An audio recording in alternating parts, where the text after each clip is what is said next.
अस्सलाम हकीम साहब, कैसे मिजाज हैं?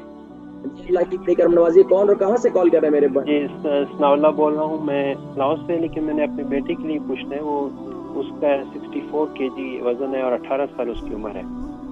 64 केजी 18 साल उम्र है। क्या जी क्या सवाल जी, है? उसको जो है लगभग जिसे कहते हैं ना क्या हो गया उसको? जोर से बोलिए। लकवा। लकवा हो गया? जी जी। जी जी, उसको कितना अरसा हो गया लकवे को? ये कोई एक पिछले हफ्ते हुआ था, संडे को। अच्छा तो ठीक है। अस्पताल में लेके गए, फिर उन्होंने 5 दिन के लिए वो कोर्स दिया, वो जो कि आज खत्म हो गया।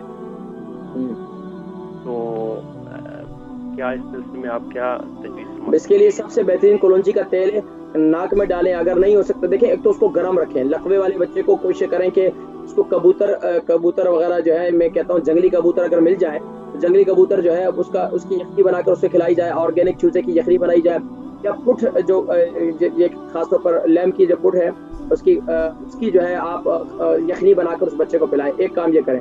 दूसरा, कलौंजी का तेल, तिल का तेल और जैतून का तेल, ये 3 तेल ले लें। इसको अच्छी तरीके से यानी कि थोड़ा सा गर्म करें।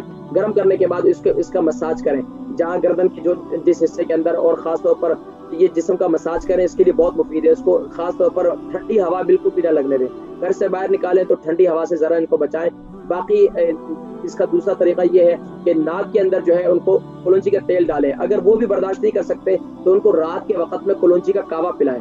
रात के वक़्त में भी, सुबह के वक़्त में भी। लेकिन कलौंजी का कावा बनाने का तरीका मैंने बताया कि सौंफ और 50 यानी कि 1 चम्मच सौंफ और 1 चम्मच कलौंजी के दाने, इसको पालें अच्छी तरीके से, इसको पिलाएं तो इंशाअल्लाह अल्लाह तबारक व तआला इस लकवे की तकलीफ को से इंशाअल्लाह दूर कर पाएंगे। इंशाअल्लाह फिर मुझे दोबारा कॉल करके बताइएगा क्या कैफियत हुई। 7 दिन ये इस्तेमाल करें, फिर मुझे बताइएगा।